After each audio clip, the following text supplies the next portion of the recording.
공직 후보자인 본인은 국회가 실시하는 인사청문회에서 양심에 따라 숨김과 보탬이 없이 사실 그대로 말할 것을 맹서합니다. 2025년 6월 24일 공직 후보자 김민석.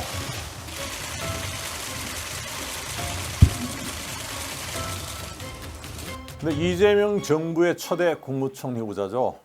김민석 후보자에 대한 국회 인사청문회가 시작되었습니다. 아마 드라마보다 더 재밌을 것으로 생각하시고 TV 옆에 앉으신 분들 많으실 듯합니다. 하지만 그렇게 화끈하지는 못한 것 같습니다. 지금 여당 의원들이 야당일 때는 그야말로 엄청난 활약으로 청문회장을 달고 있었죠. 그런데 지금 공수교대가 되다 보니까 완전히 달라졌습니다. 만약 지금 김 후보자가 받고 있는 의혹을 지난 윤석열 정권이 추천한 후보자가 받고 있다면 어떻게 됐겠습니까? 아마 몰라도 벌써 후보 사퇴했을 겁니다. 그래서 당은 일단 잘 타고나야 하는 겁니다. 김 후보는 복이 참 많은 겁니다. 대통령으로부터도 사랑받고 여당 의원들이 철복 수비를 해주고 있으니까요. 결국 재미는 반감되고 말았습니다. 이번 청문회 재미를 뚝 떨어뜨린 것은 뭐니 해도 증인이 없다는 것입니다. 드라마도 훌륭한 조연이 있어야 빛나죠. 조연 인기가 주연 인기 못지않은 경우가 많습니다. 일단 조연이 없는 청문회 김이 빠집니다. 구성상 너무 단조롭잖아요. 가끔 증인이 끼어들어야 긴장감이 높아질 텐데 맥이 빠질 수밖에 없습니다. 그리고 자료 제출도 기대에 못 미쳤습니다. 야당이 김 후보자 측에 제출을 요구한 자료가 97건이었습니다. 하지만 김 후보자가 제출한 자료는 7건뿐이었습니다. 이를 놓고 여야가 공방을 벌였습니다. 잠시 보실까요? 자료가 없는 깜깜이 청문회입니다. 그 이유는 후보자가 본인을 포함한 주변인의 개인정보 동의를 제대로 하지 않았기 때문입니다. 쟁점을 제대로 설명하는 알맹이 있는 자료는 전무합니다. 그동안 논의되던 증인 중에 4명을 갈아엎고 3명을 추가해달라는 요구를 한 겁니다. 그래서 그 3명에 대한 요구는 저는 들은 바가 없다는 점을 위원장에게 분명히 했고, 그래서 그날 5시에 다시 한번 만나서 협상을 진행하기로 했는데 결렬이 최종적으로 된 겁니다. 통장 거래 내역은 금융실명법에 따라 제출하기 어렵습니다. 이런 식으로 답이 와서 어떤 자료도 소명하지 않고 그냥 없습니다, 할 수 없습니다로 답이 오고 있습니다. 자료 요구에도 한계가 있고 선이 있습니다. 제가 이번에 국민의힘 의원님께서 자료 요구하신 목록을 봤습니다. 김민석 후보자의 자녀의 성적표, 학생 기록부, 전 배우자의 출입국 기록, 외국환 신고 필증. 왜 이런 게 필요합니까? 그런데 이렇게 자료 제출 거부해도 될까요? 몇 가지 사유가 붙을 수 있습니다. 가장 무난한 것이 개인정보 보호입니다.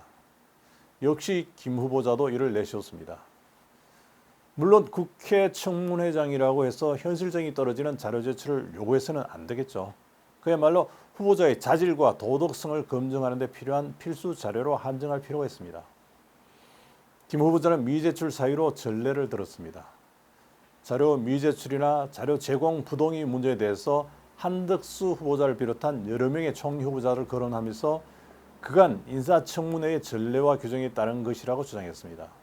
과거 한덕수, 황교안, 이완구, 정홍원 거기까지만 등이 듣겠습니다. 그분들이 이거 보시고요. 기준에 썼던 법규와 규정에 따라서 하고 있기 기록이니까 때문에 하시고 싶으시면 하시고 하시고 말면 또 최현일 민주당 의원은 국민의힘이 요구한 자료 중에는 무리하고 비상식적인 요구가 허다하다고 지적했습니다. 또 그는 제출하지 못한다고 몰아세우고 법적 조치를 운운하며 겁박하는 것이 정상적인 청문회인가, 망신주기, 허심내기 청문회인가라며 목소리를 높이기도 했습니다. 후보자 본인에게 자료 요구를 해놓고 제출하지 않는다고 몰아세우고 법적 조치를 운운한다는 게 겁박하고 이게 정상적인 청문회입니까? 그런데 지난 정부 때 민영배 의원 등이 자료 제출 거부에 대응해서 인사청문회법 개정안을 여러 건 발의한 것으로 나타났습니다. 이재명 대통령이 당선된 2025년, 그러니까 올해 6월 3일 이전까지 민주당이 야당이었던 지난 3년간 민주당과 민주당 관련 의원들이 발의한 인사청문회법 개정안이 무려 30건에 됐습니다. 이 가운데 26건은 청문회 제도를 강화하는 내용이 포함됐는데요. 민주당 의원들은 개인정보보호법을 이유로 자료 제출 요구를 거부할 수 없도록 법 개정을 추진했습니다. 개정안에 따르면 후보자가 정당한 사유 없이 답변 또는 자료 제출을 거부하면 3년 이하 징역 또는 3천만 원 이하 벌금에 처하도록 되어 있습니다. 또 아예 인사청문회를 윤리검증청문회와 역량검증청문회로 나누려 하고 있습니다. 윤리검증청문회는 비공개로 진행하는 방안을 추진할 것으로 보입니다. 물론 오래전부터 논의되어 온 사항입니다. 하지만 국민들의 알 권리와 후보자에 대한 객관적인 검증을 방해한다는 이유로 추진되지 못했습니다. 국민의힘 의원들이 정인이 없고 자료 없는 청문회로 맹탕 청문회가 되고 있다고 반발하고 있지만 여당 의원들은 김 후보자에 대한 흠집 내기가 도를 넘었다며 오히려 김 후보자를 엄호하고 있습니다. 불과 몇 달 사이 이렇게 입장이 바뀌었습니다. 인사청문특별위원장을 맡은 국민의힘 소속 이종배 의원은 제출받지 못한 자료가 전체의 73.3%에 이른다고 말하고 불만을 강하게 표시했습니다. 특히 후보자의 수입과 지출에 관한 구체적인 내역과 후보자 자녀에 대한 외야 송금 내역 등은 후보자의 청렴성과 도덕성 부분을 소명할 핵심적인 사항이라면서 개인정보 제공에 동의할 것을 촉구했습니다. 그 자료 제공, 개인정보 제공에 동의가 안 돼서 자료를 못 받고 있다 그랬는데 후보자 개인에 대한 것 제출을 해주시기를 개인정보 제공 동의를 해주시고 그리고 부득이 할 경우에는 이 위원장에게 설명을 해주시기 바랍니다. 이 위원장은 2000년 인사청문회 제도가 도입된 뒤에 국무총리 후보자 인사청문회가 19차례 실시됐지만은 이같이 정인과 참고인 채택이 없었던 적은 단 한 번도 없었다고 지적했습니다. 국민의힘 간사인 배준영 의원도 지난주 개인정보 동의서를 청구했지만 국무총리 후보자는 아직 사인을 안 했다. 이 자리에서 사인을 해달라고 요구하기도 했습니다. 이것은 저희가 지난주에 법무부에 갔을 때 개인정보 동의서를 청구를 했습니다마는 우리 국무총리 후보자는 아직까지 사인을 안 했습니다. 이 자리를 통해서 사인해 주시기를 다시 요청을 합니다.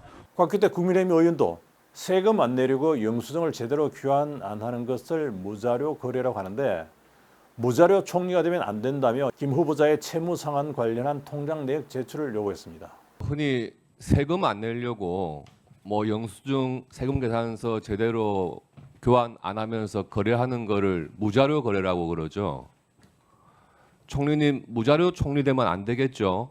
계좌 내역 반드시 오늘 중으로 제출해 주시기 바랍니다. 주진우 의원은 유학 중인 장남에게 송금된 외환 거래 신고 내역이 없다. 제3자가 유학비를 낸 것이 아니냐고 따졌습니다. 코넬대 유학자금 관련 자료 요구를 했더니 장남에게 송금된 외국한 신고 내역이 없다라고 왔어요. 없다고 왔습니다. 장남에게 송금된 외환국 신고 내역이 없다는데 그러면 장남은 어디서부터 돈을 받아서 코넬대 학비를 지급한 것입니까? 제3자가 어떤 유학자금이 된 것이 아닌지 하는 국민적 의혹이 있는 겁니다. 그래서 그 국민적 의혹이 해소되는 최소한의 어떤 자료 제출을 요구하고요. 이에 반해서 최은일 더불어민주당 의원은 전 배우자에 대한 민감한 정보와 청문회와 전혀 관계가 없는 무리하고 비상식적인 요구가 허다하다고 지적했습니다. 그는 자료를 제출하지 못한다고 몰아세우고 법적 조치를 운운하면서 급박하는 게 정상적인 청문회인가라고 묻기도 했습니다. 지금 국민의힘 의원님들이 그 요구한 자료 중에는 물론 상식적이라고 할 수 있다고 보는 그런 자료도 있겠지만 무리하고 또 비상식적인 그런 요구들이 허다합니다. 그리고 나서 자료 제출이 안 됐다고 그렇게 말씀하시는데 청문회와 전혀 관계없는 자료, 또 후보자가 도저히 알 수 없는 자료, 또 차마 물어보기도 민망한 전 배우자에 대한 민감한 정보, 후보자 본인에게 자료 요구를 해놓고 제출하지 않는다고 몰아세우고 법적 조치를 운운한다는 게 겁박하고 이게 정상적인 청문회입니까? 김 후보자는 재산 증식과 관련된 부분에 대해서도 해명을 했습니다. 김 후보는 수입보다 지출이 약 6억 원 정도 많다는 국민의힘 주진우 의원 질의에 대해서 조의금과 출판기념회 2차례로 4억 1천만 원, 처가에서 생활비를 받은 돈이 2억 원이라며 출처를 밝혔습니다. 또 김 후보자는 한 시기에 몰려서 상당액의 현금을 쌓아놓는 그런 방식이 아니라 매년 조금씩 받아서 그때그때 지출됐다고 설명했습니다. 김 후보자는 축의금과 조의금, 출판 기념에서 모아진 액수도 통상적인 규모였다고 밝혔습니다. 최근 5년간 5억을 벌었는데 지출이 13억 정도 되다 보니까 제가 사실 그 갭이 일반 국민들로서는 너무 큰 갭이거든요. 첫 번째인지 두 번째인지 하여간 그 둘 중에 한 번이 한 번이 1억 5천 정도 되고 그 다음이 1억 정도 되는 것 같습니다. 네. 그러면은 그걸 합치니까 이제 4억 1천만 원 정도 되고 그래서 생활비로 한 뭐 혹은 뭐 200, 300 이런 식으로 쭉 이렇게 받은 것이 제법 되는 것 같은데 그래서 그 축의금을 그냥 여기서 갔습니다만 그걸 상관없이 드린 거니까 거의 다 포함하면 그렇게 해서 받은 게 2억 이상이 되는 것 같습니다. 그리고 김총리 후보자는 또 올해 국가채무 비율에 대한 질문도 받았지만 제대로 답변을 하지 못했습니다. 국민의힘 김희정 의원이 올해 예산 규모가 어느 정도인지 아느냐고 물었습니다. 그야말로 정부 강요가 알아야 할 기본 데이터였습니다. 이에 대해서 김 후보자는 추계를 다시 해야 하는 상황이라며 즉답을 피했습니다. 하지만 예산과 추계는 관련이 없습니다. 추계는 세수와 관련된 용어입니다. 또 김 의원이 올해 국내 총생산 대비 국가 채무 비율이 얼마나 되는지 아느냐는 질문을 던졌습니다. 이에 대해서도 즉답을 못하다 김 의원이 재차 재촉하자 20에서 30%라고 대답했습니다. 김 의원은 48.4%라고 밝히고 2차 추경안이 정부 안대로 집행된다면 채무 비율이 49%가 될 것이라고 예상하기도 했습니다. 일단 올해 회계년도 25년도 지금 우리나라 정부 예산안 규모가 어느 정도 되는지 아십니까? 네. 얼마입니까? 지금 예산안 규모에 대해서는 저희가 현재까지는 있지만은 저희가 지금 추계를 저는 사실은 다시 해야 되는 상황이라고 보고 있습니다. 왜 그러냐면 그러니까 본 예산 시간 때문에 본 예산 어느 정도인지 어바웃으로 말씀하시면 됩니다. 뭐 정확한 숫자까지 말씀드려야 됩니까? 대강 말씀하시면 됩니다. 어느 정도 규모인지. 그러면은 국가 채무 비율은 어느 정도인지 알고 계십니까? 채무 비율도 다른 나라 평균에 비해서 경우에 따라서는 OECD 평균보다 높다고 보는 경우도 있고 좀 낮다고 보는 경우도 그러니까 있고 어느 그렇습니다. 정도인 것 같아요. 어바웃 저는 마지막 뭐 정확한 점 이런 걸 원하는 게 아니라 규모를 가늠하고 계시는지를 여쭌 뭐 겁니다. 20에서 30 정도 사이로 제가 알고 있는데요. 네. 지금 우리나라 국가 채무 비율이 48.4%입니다. 그리고 지금 추경을 편성을 하면 이거를 넘어설 위험에 있습니다. 그래서 민생 경제를 해야 되고 지금 당장 국회에 올라와 있는 이 추경안에 대해서도 전혀 못 살피고 있는 것 같습니다. 인사청문회는 내일 한 차례 더 열립니다. 김 후보자는 여당이 의석이 과반을 넘겼기 때문에 청문 보고서 채택 후에 무난하게 임명될 것으로 보입니다. 지금까지 설설설이었습니다. 미문화원을 점령한 것으로 알고 있는데 그때 주장했던 것이 우리 한국은 미국의 식민지다. 또 광주 사태에 대해서는 미국에서 책임이 있다. 주한미군도 철수하라. 뭐 이런 주장을 했던데 거기에 대해서는 어떻게 생각하십니까? 말씀드렸듯이 저는 그 당시에 들어가지는 않았고요. 밖에서 지원하는 입장이었는데 그 당시에 들어갔던 학생들도 주한민국 철수 주장을 하지는 않았던 것으로 제가 확실하게 기억하고 있고 그때는 한국군의 군 이동이 미군의 오케이를 받아야 되는 상황이었기 때문에 광주 민주화운동 당시의 군의 이동과 학살이 미국의 인지하에 이루어졌는가라는 데에 대한 문제를 제기한 것으로 알고 있습니다.